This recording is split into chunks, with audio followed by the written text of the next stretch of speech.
Faith Forward Media, this is Healthcare Musings. I'm Dr. Hashem Hasabala.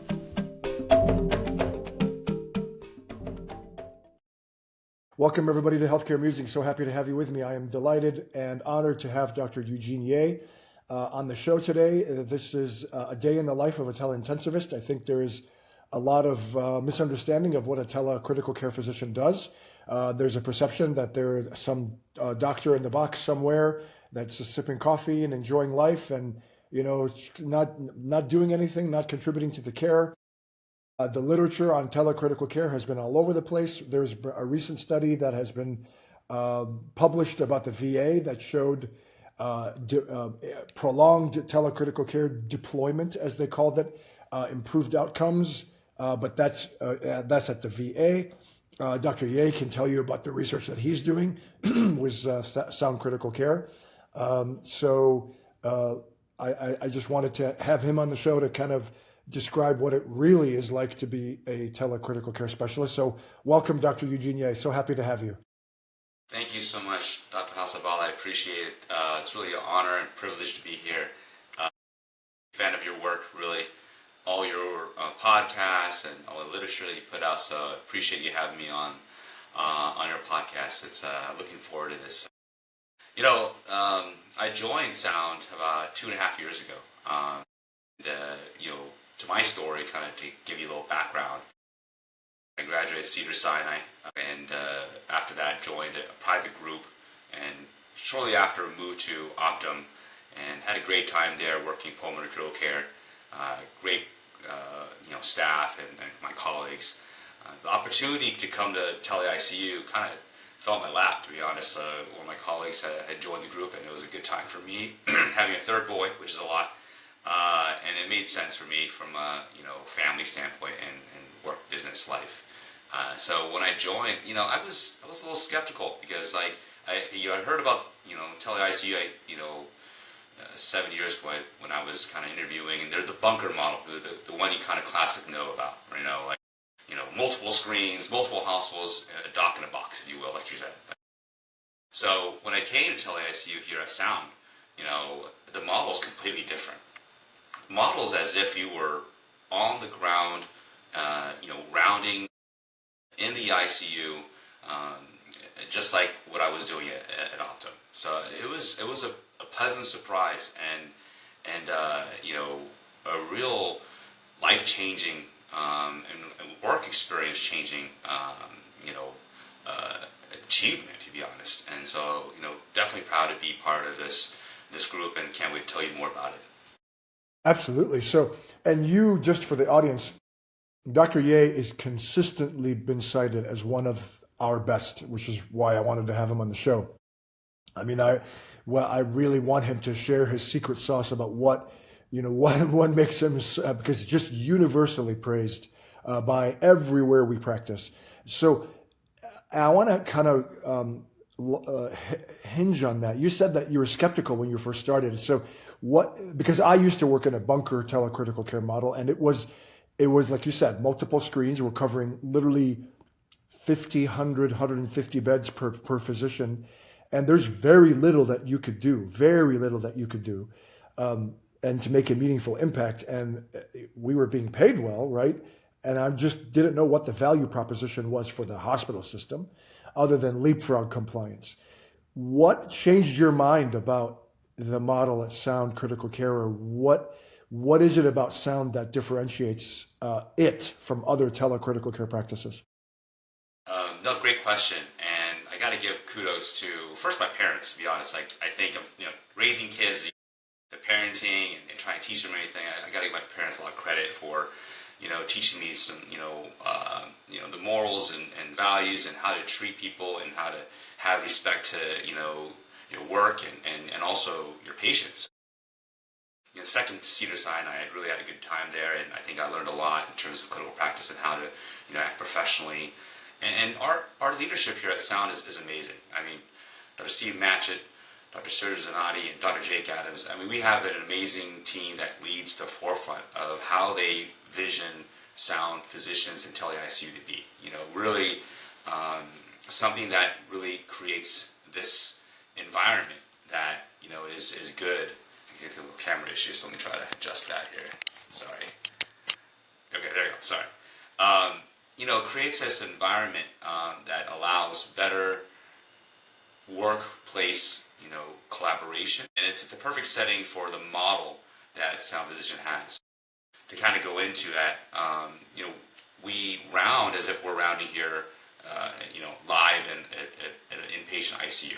So you get on the camera from home. So obviously that's the biggest change there. But you're doing everything as if you were there. So you're rounding with the nurses. You're chart reviewing real time. You're talking to the patients. You're talking to the family.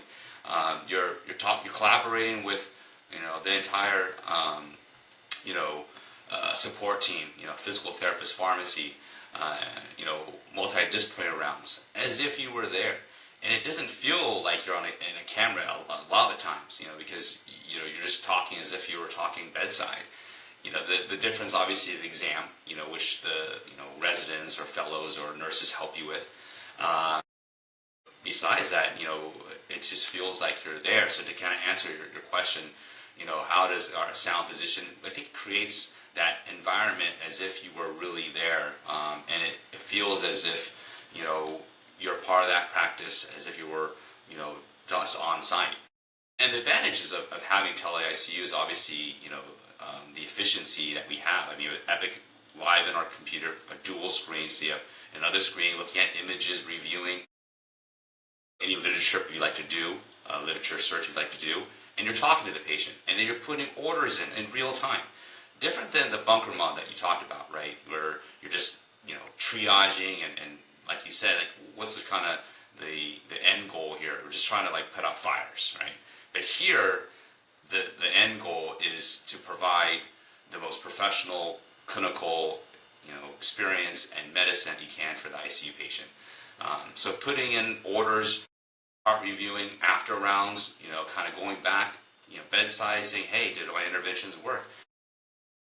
What do we need to change? What do we need to adjust?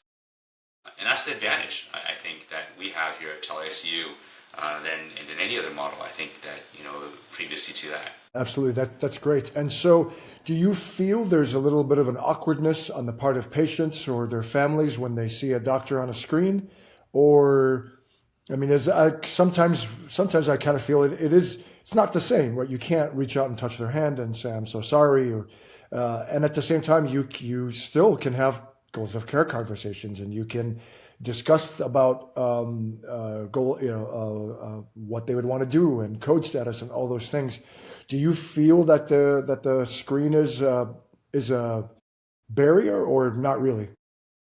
At first I thought that would be, but obviously the majority, 90% of my interactions, I don't have a question of like, oh, can I see a real physician, or where are you at, your computer on the screen. I would say, like I said, 90% they don't question it. They treat me as if the clinician that was bedside. It gets some getting used to, obviously, for patients and staff. But in our time of age, technology is so advanced with the pandemic that kind of grew this type of the business.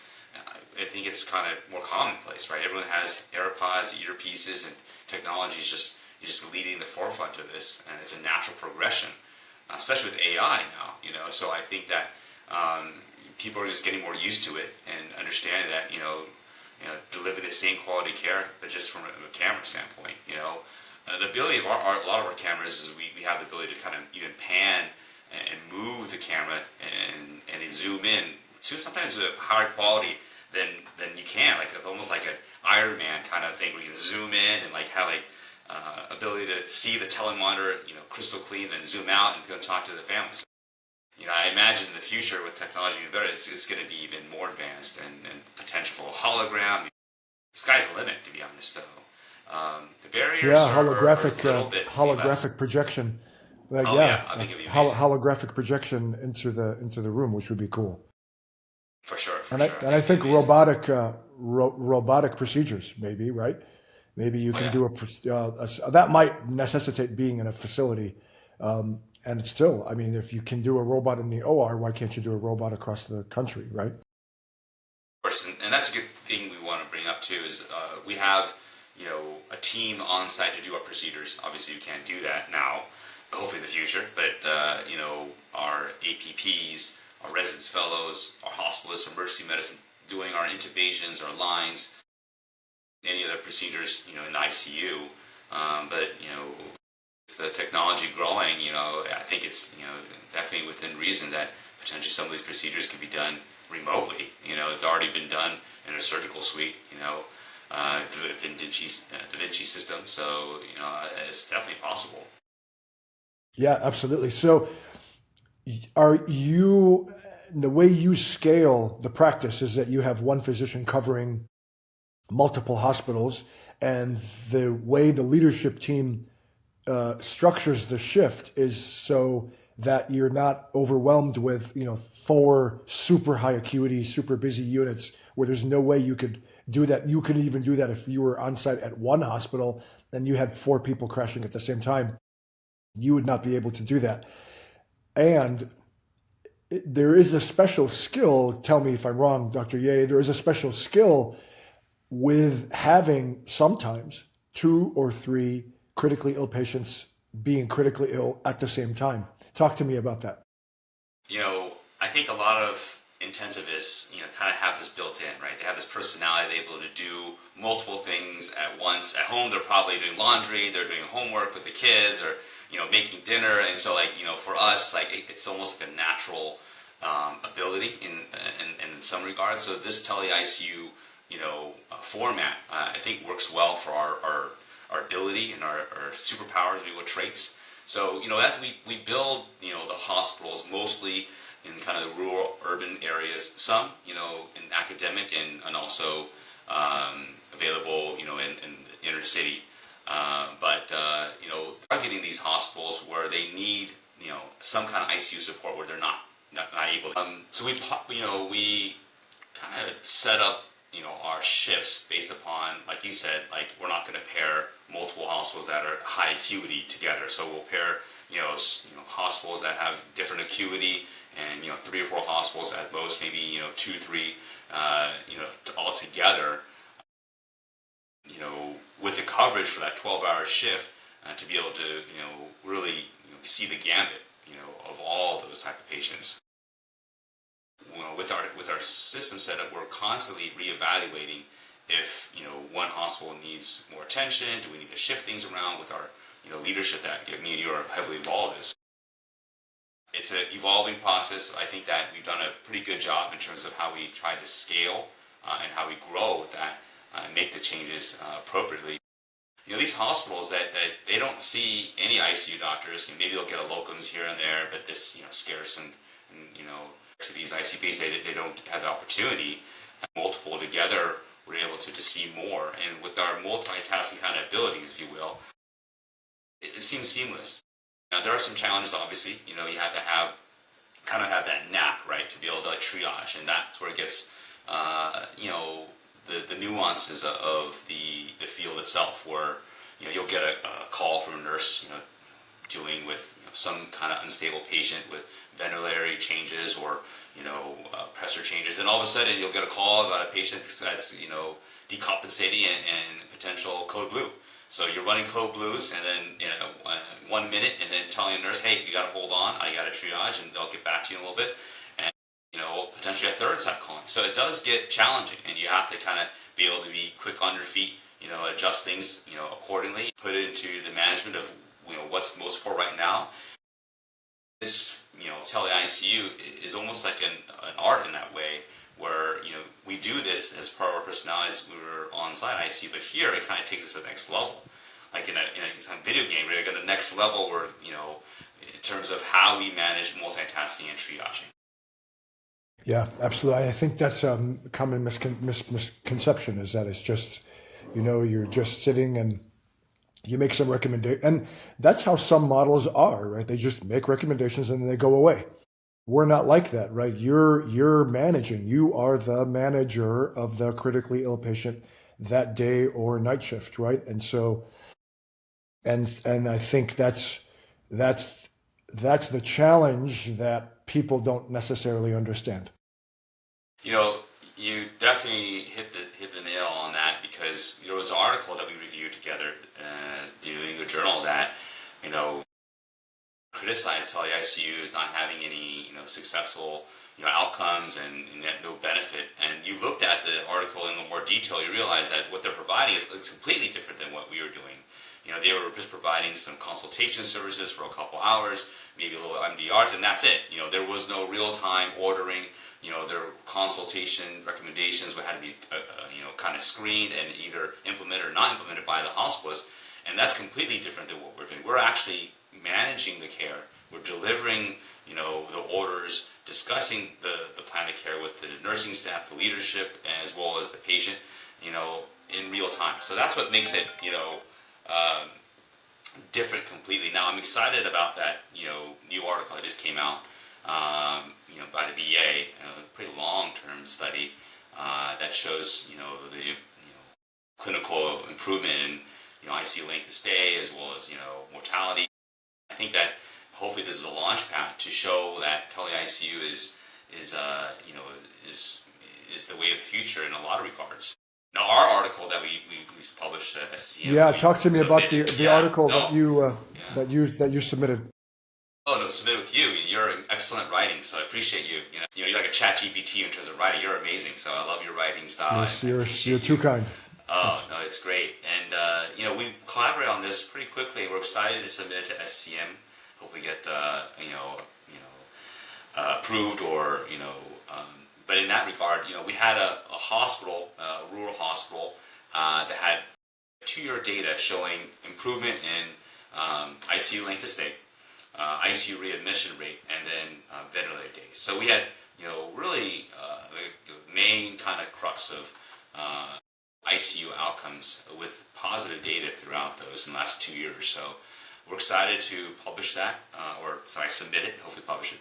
And then moving forward, we have a lot of already, like you said, some good feedback and nurse satisfaction and other hospitals that we're trying to design and show that, what we're doing is so different than what was done in the past, and other models that are starting to develop, the VA. And I know my buddies at Kaiser also are, kind of doing, similar, format, is going to change the way we deliver ICU throughout the country. And you spoke about nursing satisfaction. So of course the patient is number one, and we also have the hospital C-suite. They're a client, and their satisfaction is important. And we also care about nursing satisfaction. Is that you're a medical director, so of several tele-ICU programs. So talk to me about how nursing satisfaction is also critical, pun intended, to the success of tele-ICU. Yeah, I have the greatest, utmost respect for the nursing, ICUs, across every hospital in the country. Absolutely. They're the best. The best nurses are, in my guard, is the critical care nurses. They know, hands 100%. down what to do, and we're very fortunate to have them in general. And our hospitals, we have all our nursing ICU. We're very proud of being a collaborative process with them, and it's important. It's important to deliver the care to the patient, obviously the utmost priority, but we want to deliver the care in a teamwork, collaborative way with the nursing team, because without them, we really wouldn't be here, right? So like they're really our boots on the ground, and teamwork environment where it's vital that we have the success of our relationship. So it is important. We review these nurse satisfaction scores and of all our sites to make sure that the nursing leadership is happy with what we're doing, and the communication is clear, and the feedback is received. Our sites, I was just working last night at one of our new sites, and where I'm program medical director, and talking to the charge nurse and just make sure, hey, what can we do? We implemented night rounds just a couple of days ago, and how's it going? What can we do to make changes? It's a collaborative process. So no, it's vital. It's vital to have the feedback that we constantly reevaluate. It's vital to have the nursing on the same page of what we're trying to do, and that goes to the C-suite too, obviously. hospitalists that everyone be on the same page. These meetings that we have for all our sites is vital to make sure that the consistency is there and it's continuing, year after year. Absolutely, absolutely. That's so important. And so, kind of to wrap up, a day in the life of a teleintensivist is always ever dynamic, ever changing. It's not the duck in the box that does nothing. It is a challenging it's a challenging job, and one that's very satisfying at the same time. Would that be a fair assessment? Absolutely. My 10 years now working since graduating from fellowship. To be honest, in the last 2.5 years, I've been extremely happy with my career and job and colleagues, because we're delivering a type of care that really is an example for really also all ICUs across the country. We're focusing on the priority is helping and being there for the patient, for the hospital, for the nurse, and constantly trying to evolve to improve how we deliver this professional, consistent, clinical care, and just trying to deliver the professionalism that is expected from really any physician. So I'm happy to be a part of this, and I think that Tele-ICU is going to grow and expand, and the sky's the limit. It's exciting to see the technology, and with the AI, with jumping in and being more of a integration to how we practice medicine, it's really amazing to see how the human progress. So it's good, it's great, and I think that we're just going to keep on growing, and I'm really excited that some papers and literature are starting to show that amazing progress.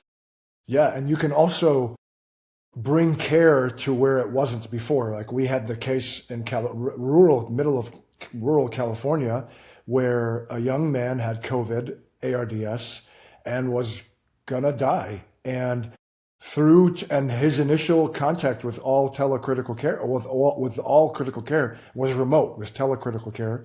And through our group and our connections, we were able to get him to an ECMO center, who was able to get him to a lung transplant center, and now he's alive, and he baptized his daughter, and they shared his picture. So you could deliver care everywhere with telecritical care that you just couldn't do before, and I think that's the power of telecritical care. Yeah, and just just to kind of add to that, the thought is, and we're delivering care on the East Coast, our Central Coast, and our West Coast in different pods and throughout the United States. And these rural hospitals, just like you said, I had a patient, about 6 months ago, kind of similar, ARDS. We transferred to high-level care, received ECMO, and without us being there at that rural hospital, none of that probably would have happened, because the hospice, was, although amazing as it is, may not have the expertise in terms of how to manage the critical care patients in that way. So, just a couple of days ago, we're taking care of a patient with eclampsia. I mean, we're seeing it all on these different sites where they didn't have access to ICU in general, so it feels rewarding. It feels rewarding that these patients that are on these kind of smaller markets or rural hospitals that they have these complicated cases at times where we're able to help them and provide the care that we described. It feels great. That's fantastic. So more to come. I think the future is bright and exciting. Thanks so much, Dr. Eugene Yeh, for being on the show, and thanks for all you do for critical care. Thank you so much, Hesham. I appreciate you. You've been a real role model for our company and to the critical care world. Really, just keep on doing what you're doing, your podcast, and it's been an honor and privilege to be here and just to talk briefly of day in life, that what we do, and excited for the future and more to come. Can't wait. Absolutely. Thanks, man. Thanks so much. Thanks so much. Bye.